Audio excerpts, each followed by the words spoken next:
Hey, I'm Pastor Don Clark. I'm so glad to see you again today. Hope you enjoyed the broadcast and everything that we've been bringing to you. Today, I'm here with one of my favorite people, favorite people, Karen Cline, and she is just coming back into the area from being in South America, and she has opened a business, and it's called The Vault.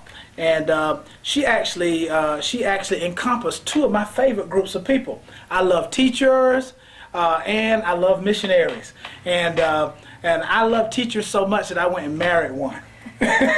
So Karen, just tell us a little bit about the Vault and what your mission is here in Monroe. Well, the Vault Education Center is a place where people can come, and if they're homeschooled, we can fill in some gaps for them by providing classes that they might not be able to feel comfortable with doing at home. Mm-hmm. Also, we have pre-K classes, again, to help parents who might be homeschooling, or they just don't want to put their child in for 5 days and they want to get them ready for that time. Mm-hmm. So we can do that. And then in the afternoons we tutor, and we can tutor any subject, no matter how young and no matter how old. Right.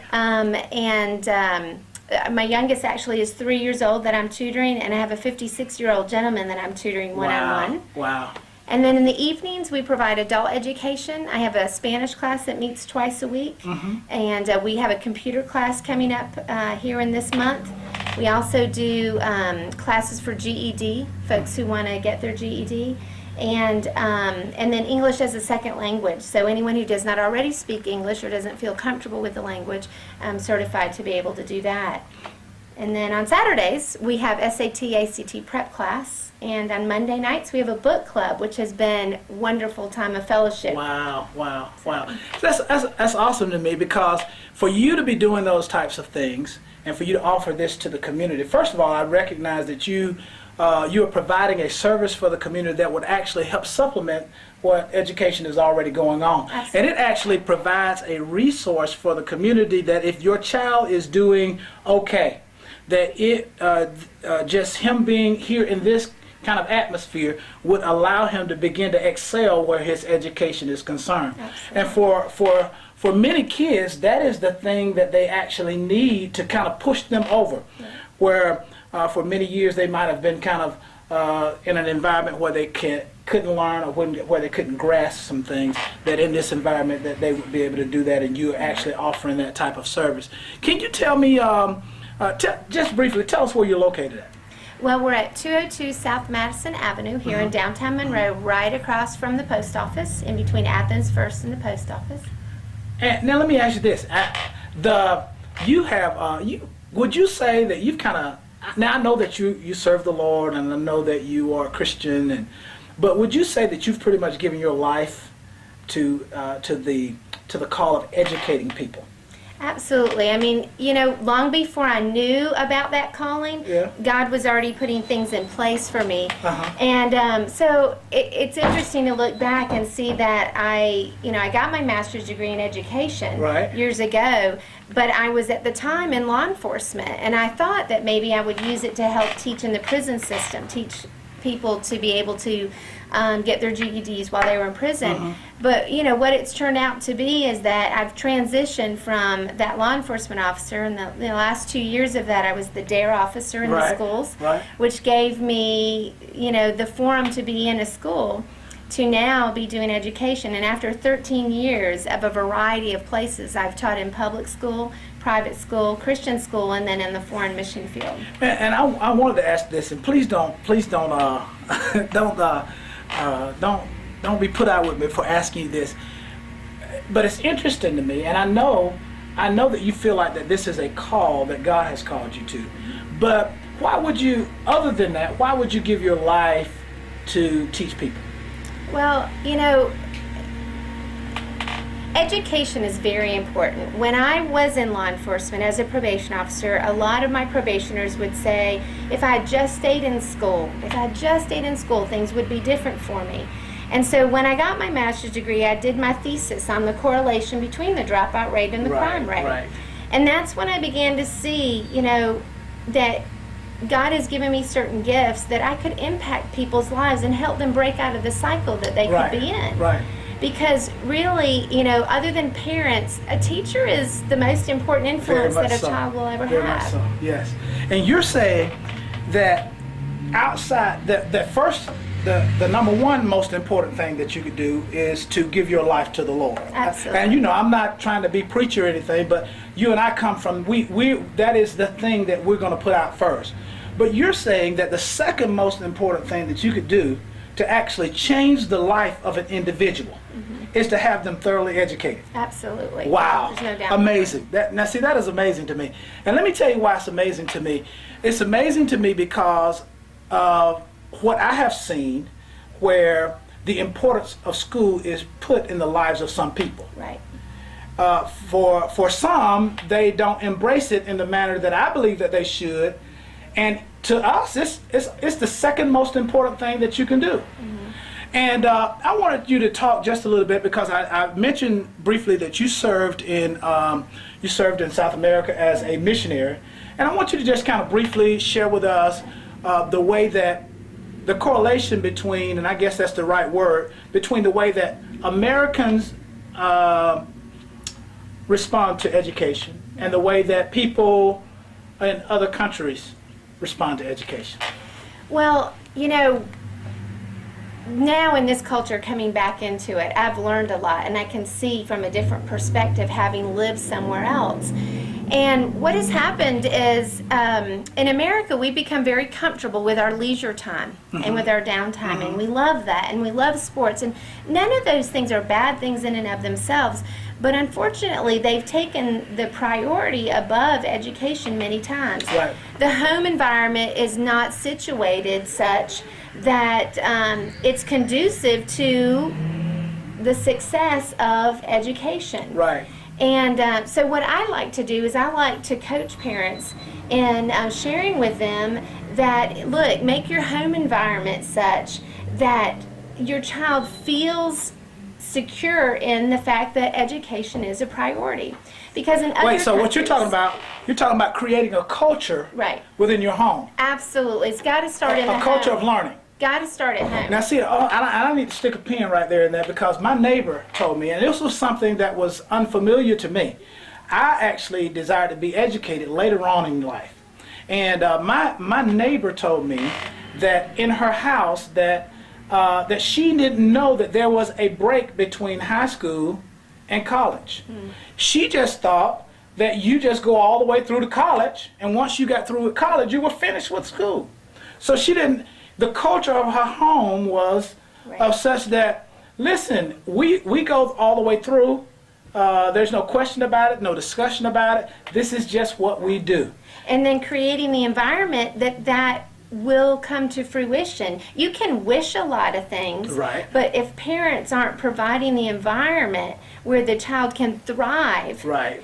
where there is some quiet time, there is cooperation, there are many things, many dynamics that need to take place for the child to thrive. The school can't do it all. Right. No school Right. can do it all. And I don't know, I didn't mean to talk with you about this, but one of the things that I have, and we're just talking about culture, and I think the Mannings, they're football people.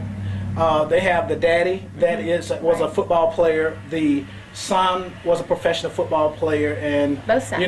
both sons are professional football players. And it is the culture of their house. George Bush Sr., George Bush, and then Jeb, who is down in Florida. All of them are politicians, Right. and I have often believed that it's only because that is the culture of their house, their household, their families. And because of that, the sons just operate in successions because that's what was done in their home. Absolutely. So what you're telling me, that if people that are in our community would create a culture of education in their houses, Yes. in their homes, Yes. that the level of, the grade level, Well, the passion Yes. for education would be more present. Mhm. But if we're prioritizing something else in our home, then, our children are going to see, oh, that's the priority, and they're going to begin to go in that direction too.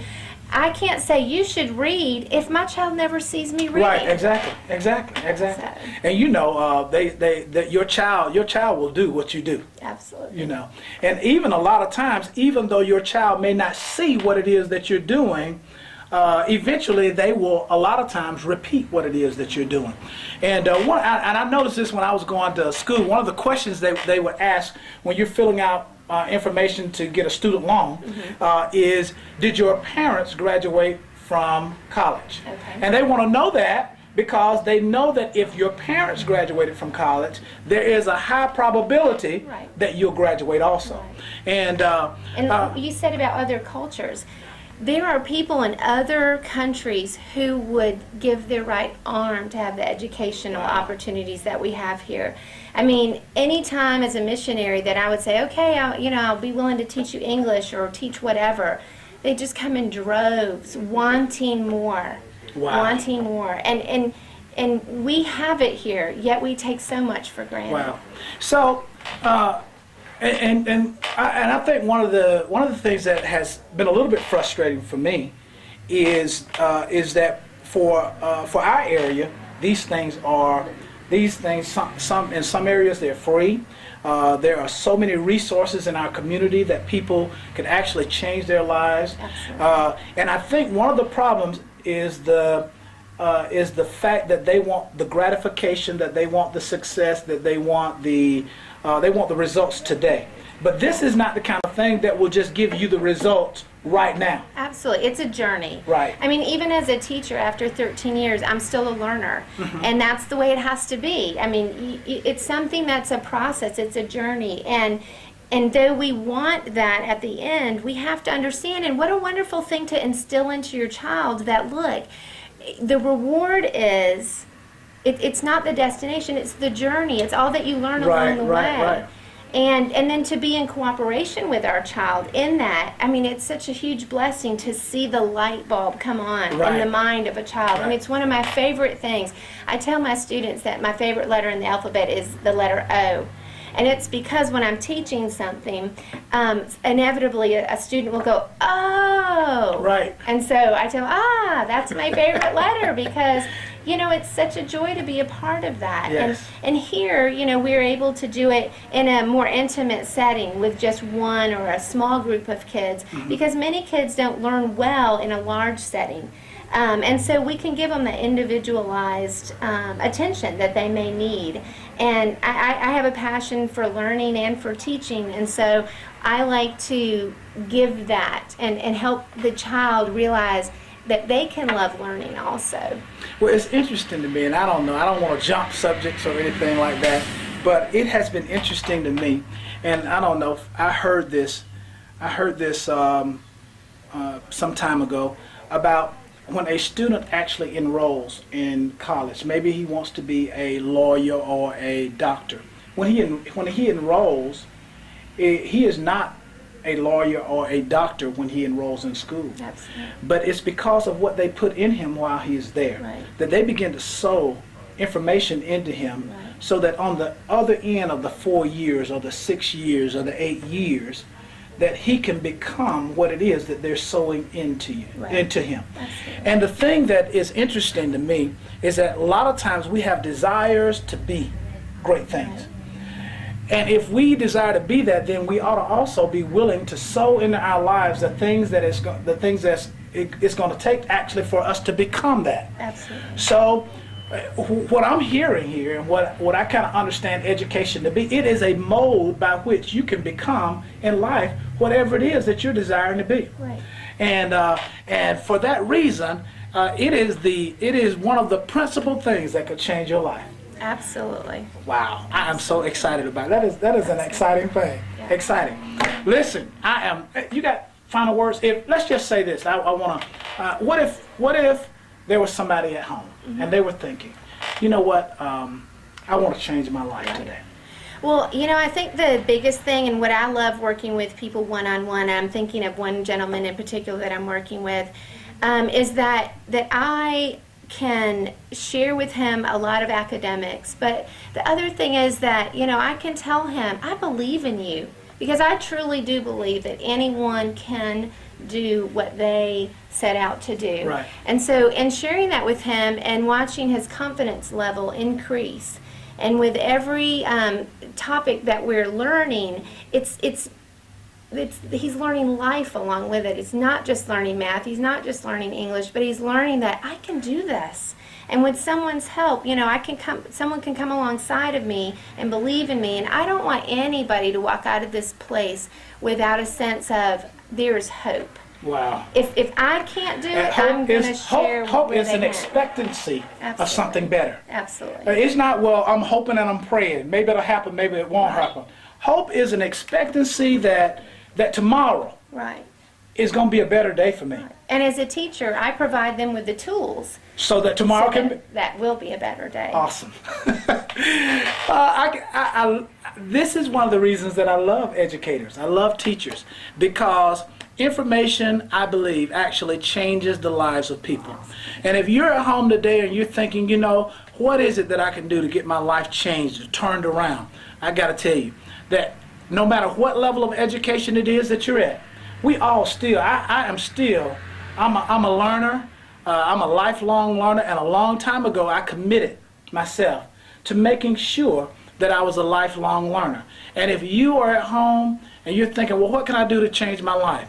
Information towards education or information towards whatever it is that you're desiring to be will change your life.